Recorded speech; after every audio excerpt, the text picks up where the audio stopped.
مدنی مذاکرہ مدنی مذاکرہ مدنی مذاکرہ الحمدللہ رب العالمین والصلاة والسلام علی خاتم النبیین اما بعد فاعوذ باللہ من الشیطان الرجیم بسم اللہ الرحمن الرحیم الصلاة والسلام علیک یا رسول اللہ وعلی آلک وصحابک یا حبیب اللہ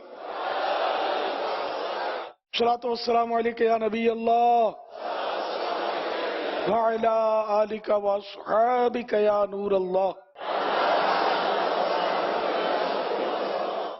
زیاد درود و سلام پیج نمبر 2 فرمان آخری نبی صلی اللہ علیہ وسلم نمبر 5.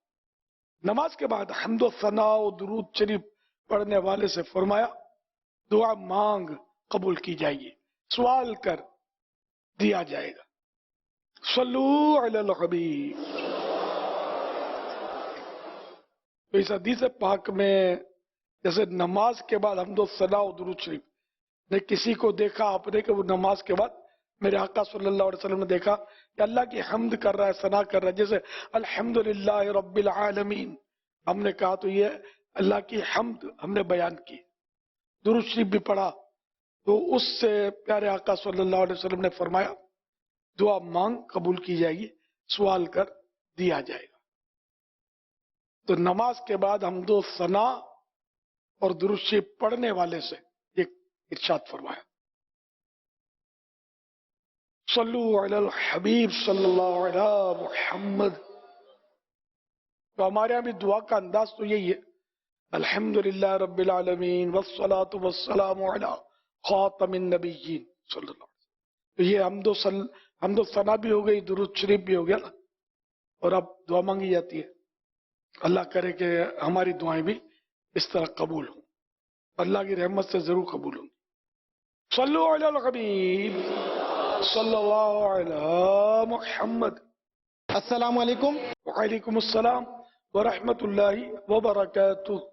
آپ سے یہ سوال ہے کہ آج کل لوگ ایسے پوسٹ وائرل کر رہے ہیں جس کا کوئی ریفرنس نہیں، لیکن دوسرے پوسٹ وائرل ہو رہے ہیں جو کسی کے ساتھ برا نہیں کرتا اس کے ساتھ برا نہیں ہوتا، یہ اللہ کا وعدہ ہے.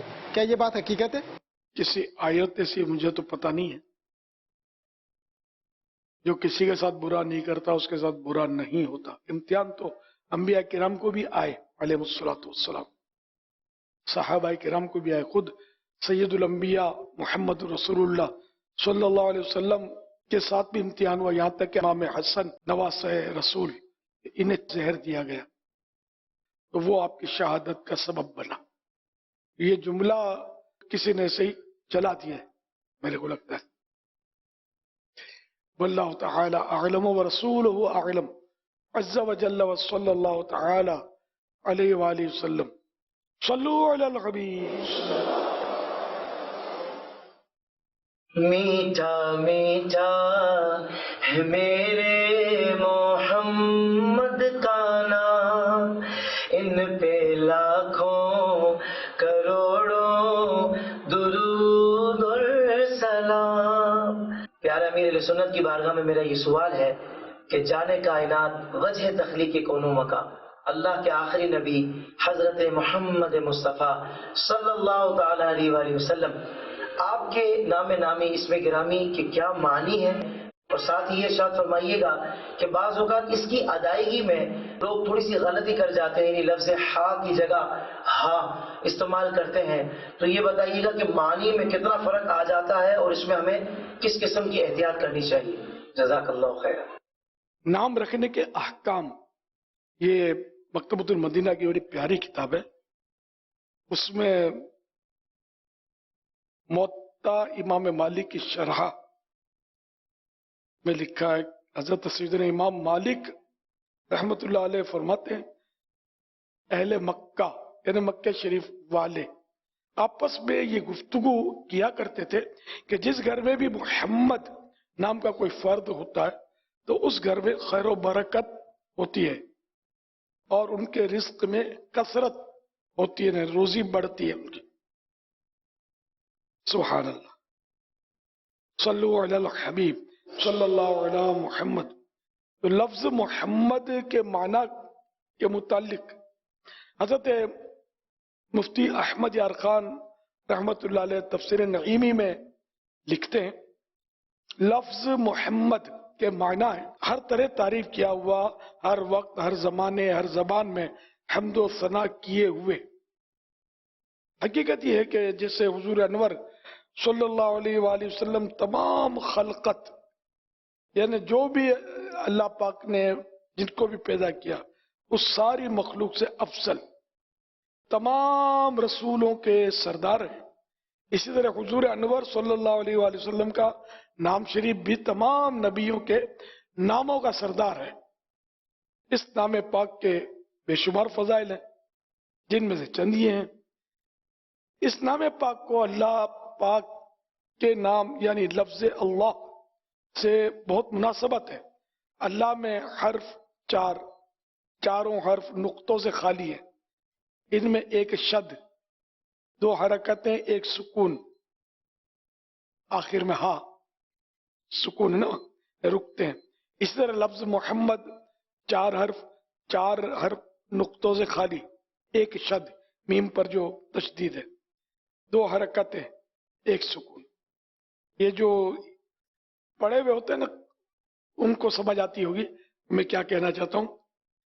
مزید لفظ اللہ بولنے سے دونوں ہونٹ جدا ہوتے ہیں. لفظ محمد کہتے ہیں تو دونوں لب مل جاتے ہیں. یہ اشارہ ہے کہ وہ مخلوق، وہ خالق جل جلالہ سے ملانے ہی تو آئے ہیں. اگر ان کا واسطہ نہ ہو تو مخلوق خالق سے بہت دور ہے. اسی طرح اور بھی کئی انہوں نے وہ ایمان افروز باتیں لکھی ہیں. حدیثوں میں بھی بڑے اس کے فضائل ہیں. یہ بھی بڑی پیاری بات لکھی ہے. کوئی شخص آپ کو محمد کہہ کر برا نہیں کہہ سکتا. اگر کہے گا تو خود اپنے منہ سے جھوٹا ہوگا کہ انہیں کہتا تو محمد یعنی کہتا تو ہے محمد یعنی لائق تعریف اور کرتا برائیاں ہیں. اسی لیے کفار مکہ نے آپ صلی اللہ علیہ وسلم کا نام مذمم رکھ کر آپ کی شان اقدس میں بکواس بکی. حضور علیہ الصلوۃ والسلام نے فرمایا کہ دیکھو ہم کو ہمارے رب تعالیٰ نے ان کفار کی گالیوں سے بچایا. یہ لوگ مذمم کو برا کہتے ہیں. ہوگا کوئی مذمم، ہم تو محمد ہیں. مذمم مانے جس کی مذمت کی جائے یا مذمت کیا گیا. تو میں تو مذمت کیا گیا نہیں ہوں، میری تو کوئی مذمت نہیں ہے، میں تو محمد ہوں، تو تعریف کیا گیا ہوں. اللہ پاک لفظ محمد صلی اللہ علیہ وسلم کی برکتوں سے ہمیں مالا مال فرمائے. آنکھوں کا تارا نام محمد، دل کا اجالا نام محمد. آنکھوں کا تارا نام محمد، دل کا اجالا نام محمد. مزید آپ فرماتے ہیں کہ جو اپنے بیٹے کا نام محبت میں محمد رکھے اللہ پاک اس پر رحم فرمائے گا. کہ مجھے ایسے شخص کو عذاب دیتے حیا آتی ہے جس نے میرے محبوب کی محبت میں اپنے بیٹے کا نام محمد رکھا ہے. اچھا اب یہ لفظ کا ویسے عربی میں تلفظ تو محمد ہے اور اس میں حمد مانے خوبی، تعریف، اور حمد جیسے آج کل ہمارے تو حمد ہی بولتے ہیں، تو یہ حمد کے معنی آگ، شعلہ، فتنہ، چنگاری، اس طرح مطلب اس کے معنی بنتے ہیں. لیکن اب اردو میں یہ مخارج جو ہے نا یہ بیان کیے نہیں جاتے ویسے، ورنہ تو گفتگو بھی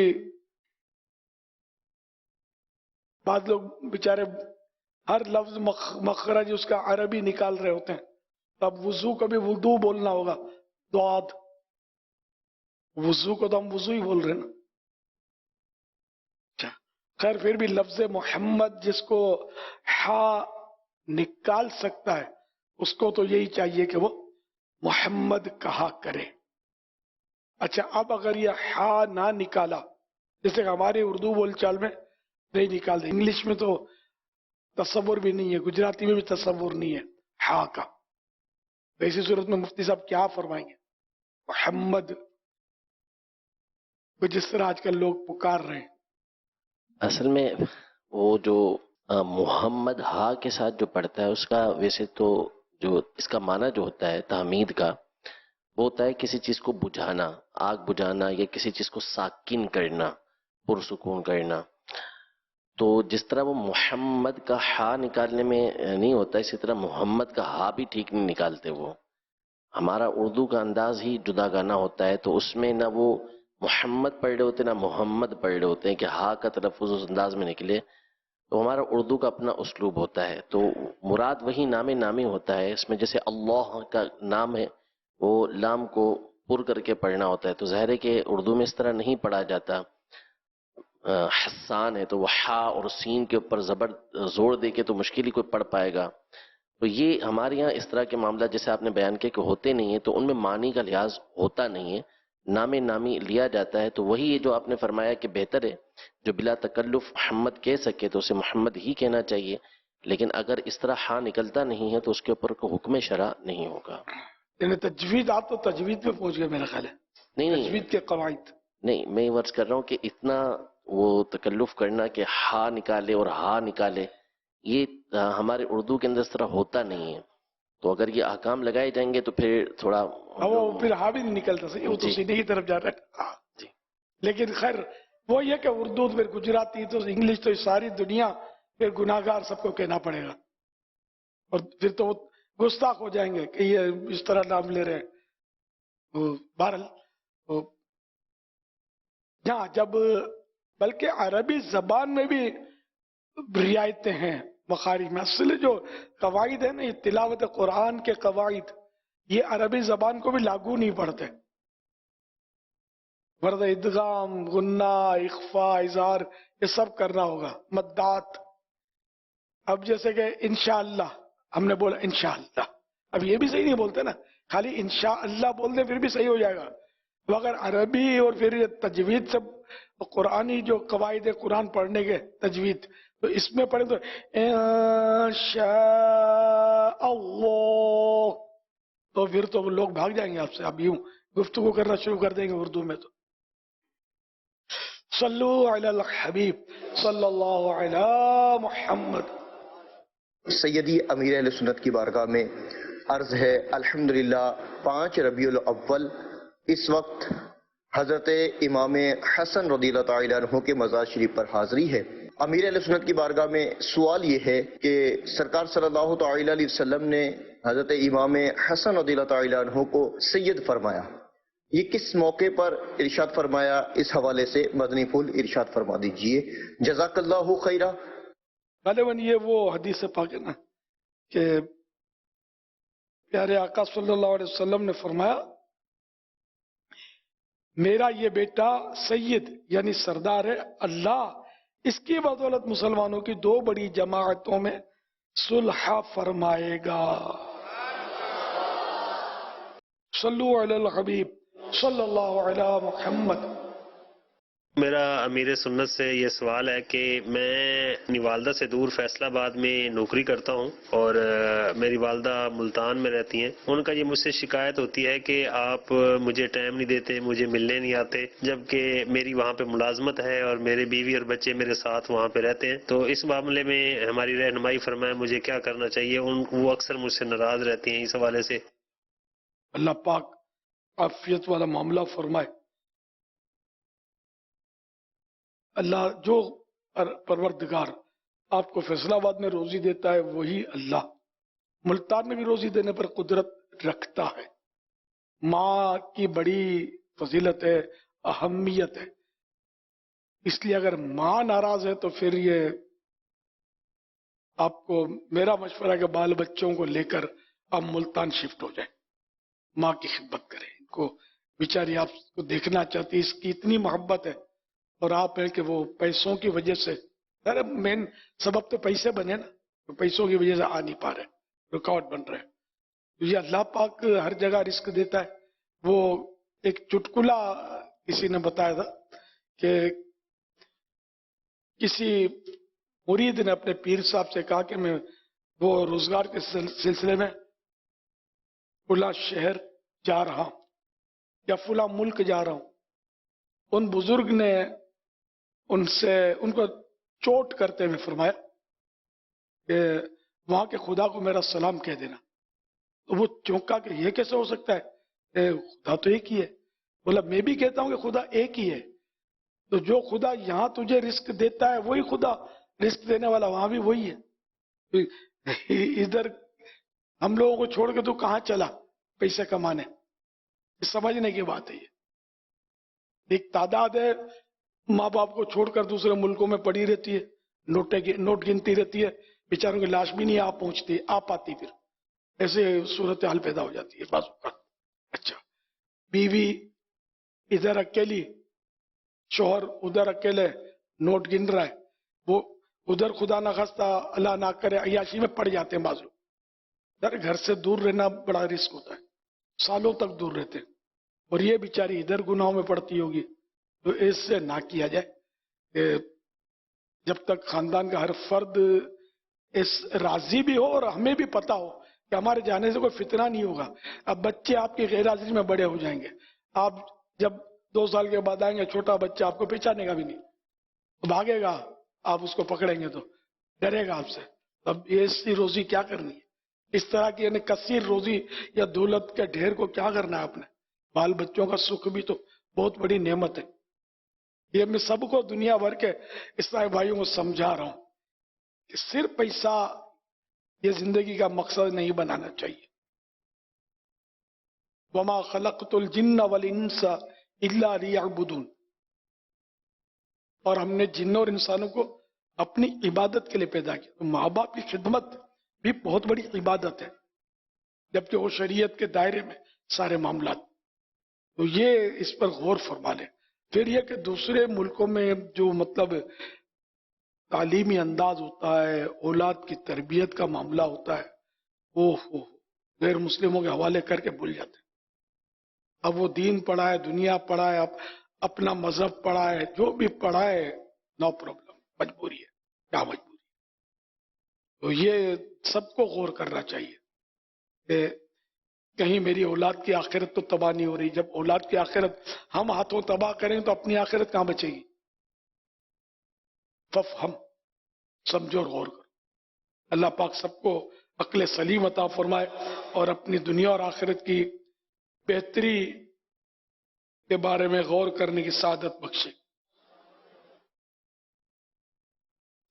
وہ بہار شریعت حصہ 16 پیج نمبر 559 مسئلہ نمبر 3.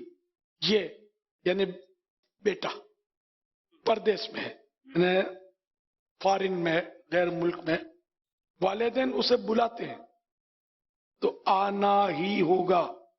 خط لکھنا کافی نہیں ہے. یوں ہی والدین کو اس یعنی بیٹے کی خدمت کی حاجت ہو تو آئے اور ان کی خدمت کرے، ماں باپ کی خدمت کرے. باپ کے بعد دادا اور بڑے بھائی کا مرتبہ ہے کہ بڑا بھائی بمنزلہ باپ کے ہوتا ہے، بڑی بہن اور خالہ ماں کی جگہ پر ہیں. بعض علماء نے چچا کو باپ کی مثل بتایا. تو ان کے پاس، ان کے علاوہ اوروں کے پاس خط بھیجنا یا دیا بھیجنا کفایت کرتا ہے. تو یہ ہے بڑا یعنی آخرت کے مسائل ہے. ماں باپ ناراض کسی صورت سے نہیں ہونے چاہیے، چاہے ساری دولت دیکھ کر اگر ماں باپ کو راضی کر سکیں تو کر دیں. آپ کے تن پر کپڑا رہ گیا بس، باقی ساری دولت ماں باپ کو دینے سے وہ راضی ہوتے ہیں تو یہ بھی سودا مہنگا نہیں ہے. ایک میں سمجھانے کے لیے مبالغے کے ساتھ آپ کو سمجھا رہا ہوں کہ ماں باپ ہے تو سب کچھ ہے، ماں باپ نہیں کچھ بھی نہیں. صلو علی الحبیب صلی اللہ علی محمد. السلام علیکم ورحمۃ اللہ وبرکاتہ. وعلیکم السلام ورحمۃ اللہ وبرکاتہ. امیر اہل سنت کی بارگاہ میں عرض ہے کہ ماشاء اللہ آپ نے مدنی مذاکرے میں صبر کے متعلق بہترین گفتگو فرمائی. آپ سے پوچھنا یہ تھا کہ بسا اوقات کوئی ہمیں سمجھا رہا ہوتا ہے صبر کے متعلق، اس ٹائم ذہن بھی بن جاتا ہے، نیت بھی کر لیتے ہیں کہ انشاءاللہ صبر کریں گے، لیکن جیسے ہی دن گزرتے جاتے ہیں تو ہماری حالت پہلے والی ہی ہو جاتی ہے. تو اس کے متعلق ہمیں کیا کرنا چاہیے؟ استقامت تو ہے، استقامت تو یہ بار بار مطالعہ کرتا رہے. یعنی جب کسی چیز کو ہم سیریس لیں گے نا تو وہ کام ہوگا.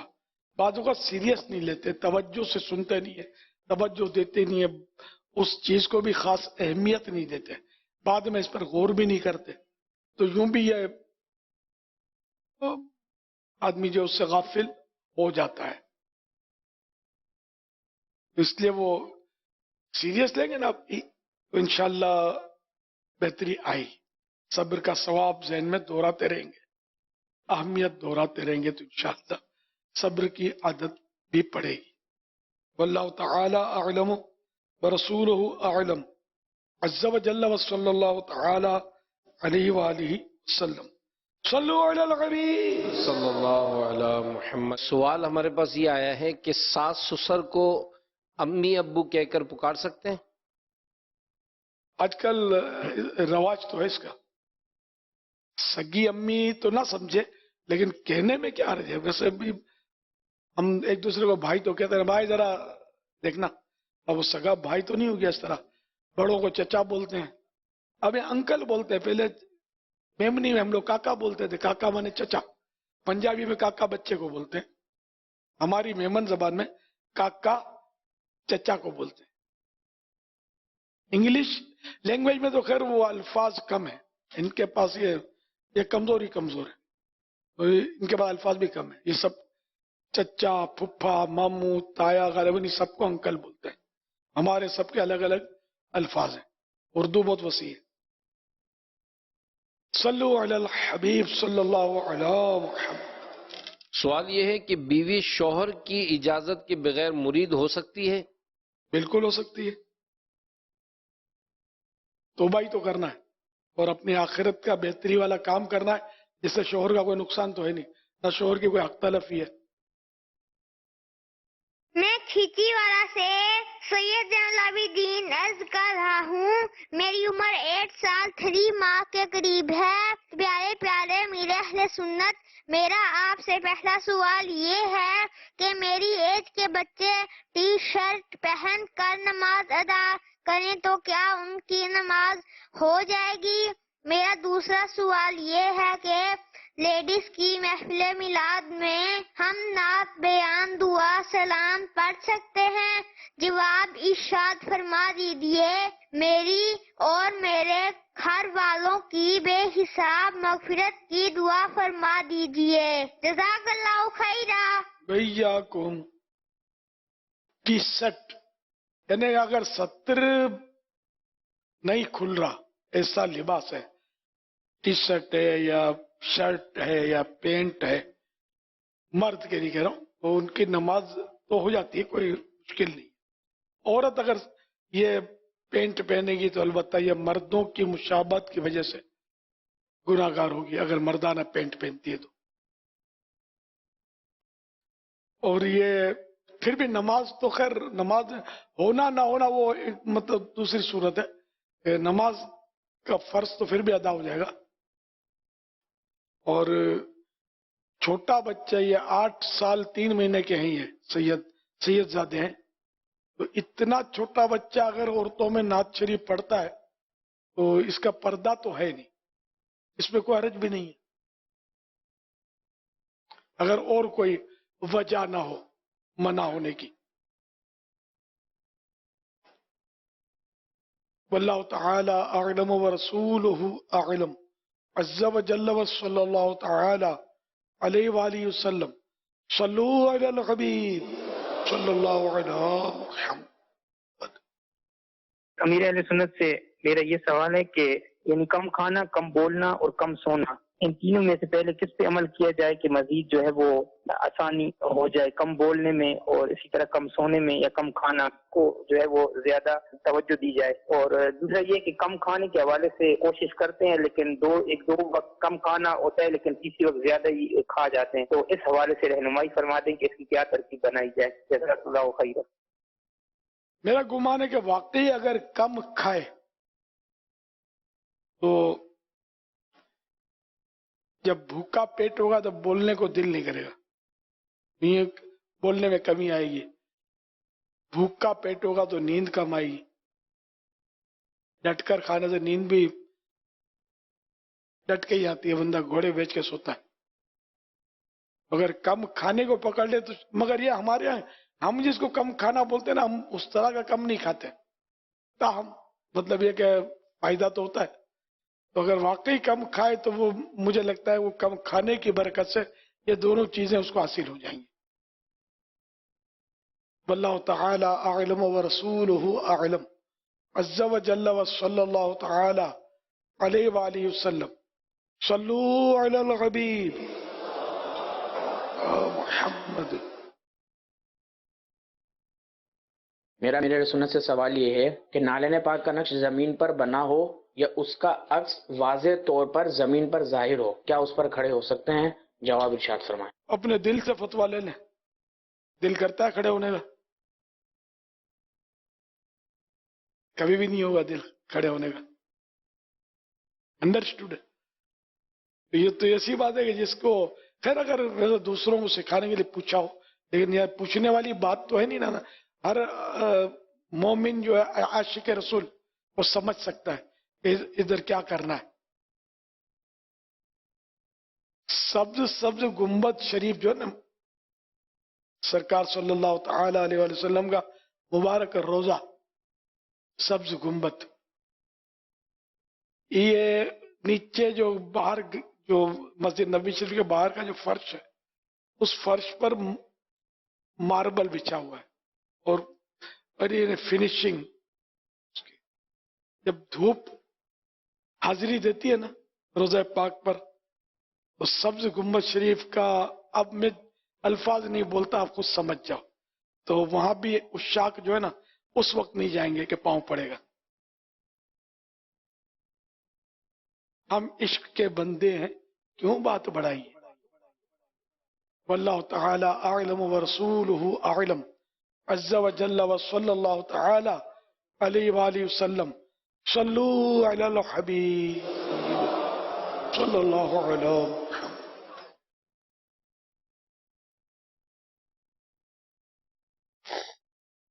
میٹھے میٹھے امیر اہل سنت کی بارگاہ میں یہ سوال عرض ہے، رہنمائی فرمائیں کہ کتاب جب ہم پڑھتے ہیں اس میں بعض اوقات لکھا ہوتا ہے متوفا یا لکھا ہوتا ہے الخ، ان کی کیا میننگ ہے؟ اور الفاظ کی صحیح ادائیگی اور تلفظ کے حوالے سے بتائیں کہ کتنی اہمیت ہے اس کی، کہ نماز میں بھی اگر تلفظ اور ادائیگی صحیح نہیں ہوئی تو اس کے حوالے سے کیا ہوتا ہے؟ اور عوامی جملے بولے جاتے ہیں وہ اللہ کے لیے بھی بولے جاتے ہیں، جیسے اللہ غصہ کرے گا یا اللہ فرماتے ہیں، تو یہ فرماتے ہیں یہ اللہ کے لیے شایان شان مطابق ہے یا نہیں؟ اس حوالے سے آپ رہنمائی فرمائیں، جزاک اللہ خیرہ۔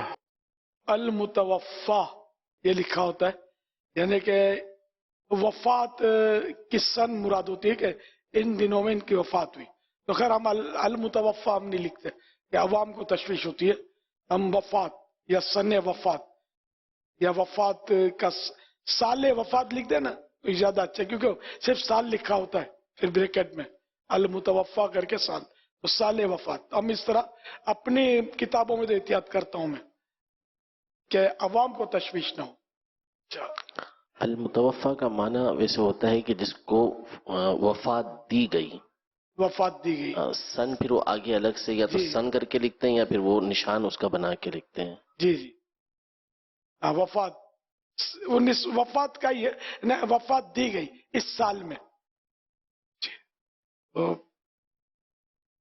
تو سال وفات یہ لکھ دیا تو یہ سب سے آسان۔ یا دوسرا وہ الخ، الخ ہے نا، الا آخر ہی کا یہ مخفف ہے، یعنی کہ شارٹ فارم ہے الخ، یعنی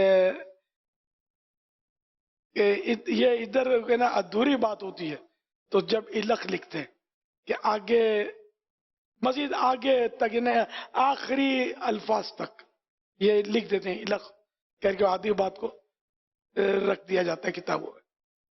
اس طرح الآیہ یہ بھی لکھتے ہیں کہ آیت جتنی ہے وہ کچھ حصہ حسب ضرور اس کا لکھا اور بعد میں یہ اشارہ ہے کہ اور آگے بھی اس آیت کا کچھ حصہ ہے. یہی معنی ہے نا؟ جی عام طور پہ یا تو الآیہ الی آخر الآیہ لکھا ہوتا ہے یعنی آخر آیت تک، یا پھر الآیہ بھی لکھ دیتے ہیں جس کا معنی بھی آپ نے ارشاد فرمایا، اور بعض اوقات پوری آیت لکھ کے بھی الآیت لکھ دیتے ہیں. اور مزید وہ قرآن کریم میں اگر حروف اتنے غلط ادا کر رہا ہے کہ معنی بدل جاتے ہیں، فاسد ہو جاتے ہیں، معنی خراب ہو جاتے ہیں، فاسد ہو جاتے ہیں، تو اس صورت میں نماز ہوتی نہیں ہے. تو یوں قرآن کریم سب کو درست سیکھنا چاہیے. تو یہ ضروری ہے کہ جو قرآن نماز میں جتنا قرآن پڑھنا ہے اتنا درست پڑھنا آنا چاہیے کہ معنی تبدیل نہ ہو، فاسد نہ ہو. اس میں دو باتیں اور پوچھی تھیں.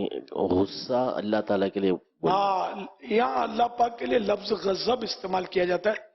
غصے کی جو تعریف ہے نا، غصے کی جو کیفیات ہے نا، وہ ایسی ہے کہ وہ اللہ پاک کے لیے وہ شان ہے نہیں.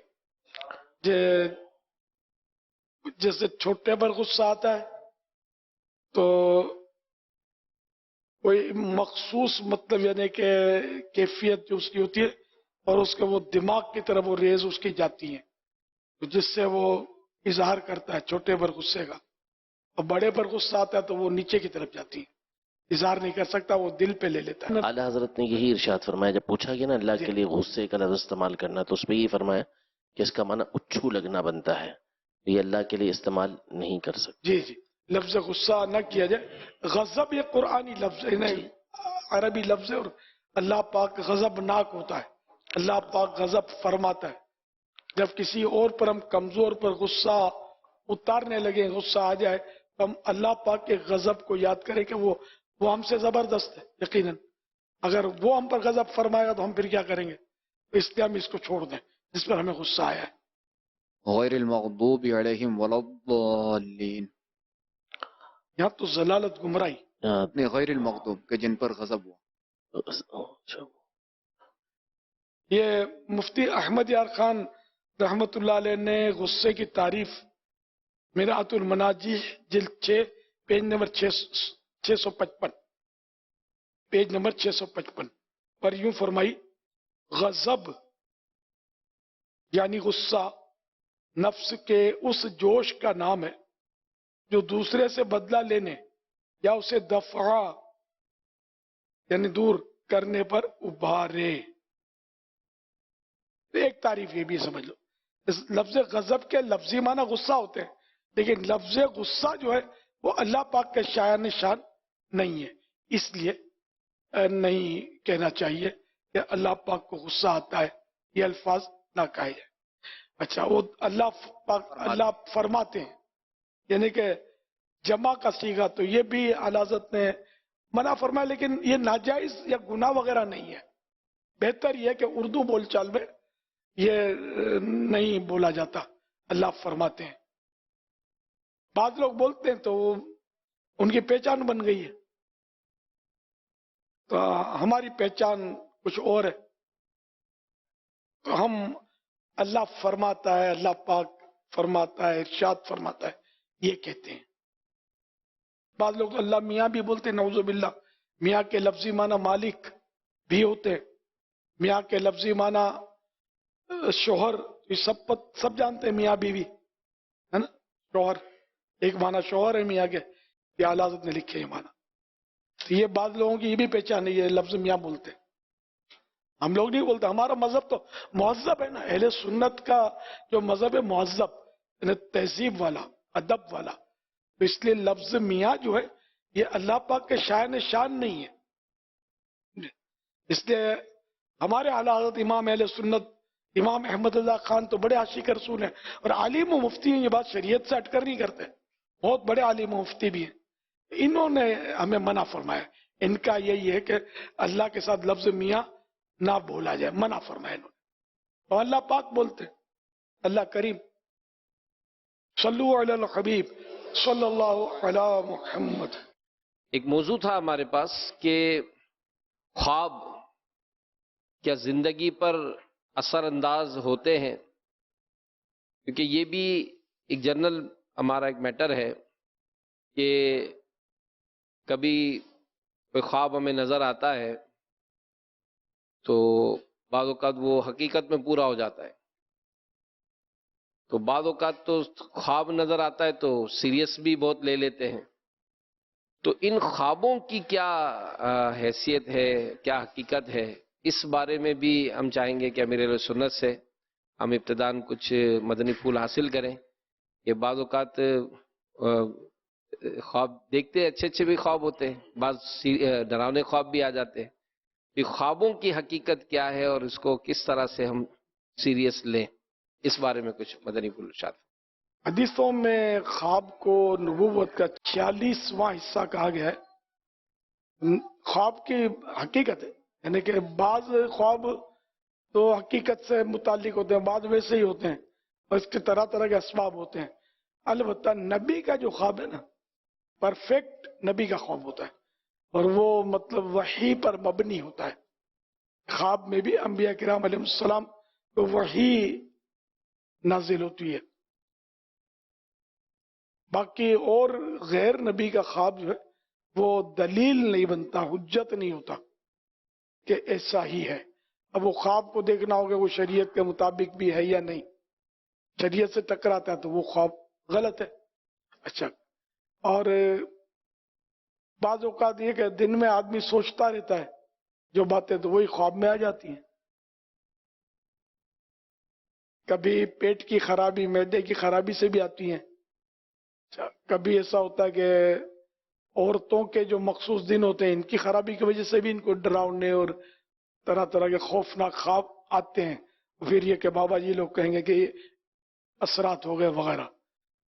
تو ہوتا وہ اپنے وہ خرابی کی وجہ سے، یعنی طرح طرح کے مطلب خواب ہوتے ہیں. ہر بابا جی ضروری نہیں کہ وہ اثرات ہی کہے، ہو سکتا ہے درست بھی اس کے حساب میں نکل آئے اتفاق سے تو وہ بتا دے. جو خواب اچھے خواب بھی ہوتے ہیں، برے خواب ہوتے ہیں. اچھے خوابوں کے اچھے اثرات بھی ہوتے ہیں. بعض اوقات خواب ایسے بھی ہوتے ہیں کہ جیسا خواب دیکھا تھا ویسا ہو ہی جاتا ہے.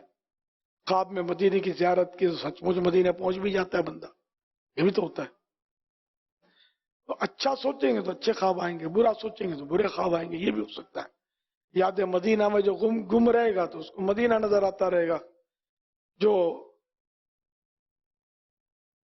لندن اور پیرس کے اور امریکہ کے سپنے دیکھتا رہے گا تو وہ امریکہ میں گھومتا رہے گا. تو کوئی لندن کو جائے گا، کوئی امریکہ جائے گا، مدینے کی طرف دوڑے گا، دیوانہ مدینے کا. صلو علی الحبیب صلی اللہ علی محمد. میرا نام ایوش اتاریہ ہے، میں مدرسۃ المدینہ سمندری میں پڑھتی ہوں. پیارے پاپا جان، میرا آپ سے یہ سوال ہے کہ کیا جب صلو علی الحبیب کی صدا لگتی ہے تو کیا سننے والوں پر درود پاک پڑھنا واجب ہو جاتا ہے؟ جواب ارشاد فرما دیجیے. یہ جزئیہ ذرا سن لیجیے باہر شریعت سے. عمر میں ایک بار درود شریف پڑھنا فرض ہے اور ہر جلسہ ذکر میں درود شریف پڑھنا واجب، خواہ خود نام اقدس یعنی مبارک نام لے یا دوسرے سے سنے. اور اگر ایک مجلس میں 100 بار ذکر آئے تو ہر بار درود شریف پڑھنا چاہیے. اگر نام اقدس یعنی مبارک نام لیا، یعنی آقا کا مبارک نام لیا صلی اللہ علیہ وآلہ وسلم، یا سنا اور درود شریف اس وقت نہ پڑھا تو کسی دوسرے وقت میں اس کے بدلے کا پڑھ لے. پوری بیٹھک میں، جی بیٹھک مجلس جیسا ابھی یہ جمع ہے سب مدنی مذاکرے میں، تو پورے اس میں جب تک یہ اس میں شریک ہیں تو کم از کم ایک بار درود شریف پڑھ لیں. تو صلو علی الحبیب کہا تو اس کے جواب میں بھی اگر درود شریف پڑھ لیا صلی اللہ علی محمد تو یہ بھی درود پاک ہے جی تو یہ پڑھ لیا تو اب یہ کہ واجب واجب ادا ہو گیا جی اور بار بار پڑھنا چاہیے جی بہت بڑی سعادت ہے نہ پڑھنا محرومی یہاں تک کہ بزرگوں کا تو ایسے بھی بزرگ گزرے جو نعت شریف میں جیسے سرکار صلی اللہ علیہ وسلم کا مبارک نام آتا ہے تو ہم درود شریف میں پڑھتے ہیں عام طور پہ کیونکہ وہ وزن اور طرز اور لے اور یہ سب ترنم اور یہ سب ہوتا ہے لیکن وہ نعت کا بھلے جو وزن ہوتا ہو آگے پیچھے ہوتا ہو طرز آگے پیچھے ہوتی ہو وہ درود شریف پڑھے بغیر آگے نہیں بڑھتے تھے بیچ میں ہی مصرے کے بیچ میں آیا تو رک کر درود شریف پڑھتے تھے تو یہ ان کا عشق تھا جبھی تو یہ حکایت بیان ہوئی کتابوں میں اللہ ہم کو بھی عاشق درود و سلام کے صدقے میں عاشق درود و سلام بنائے صلو علی الحبیب صلی اللہ علی محمد مدنی مذاکرہ مدنی مذاکرہ مدنی مذاکرہ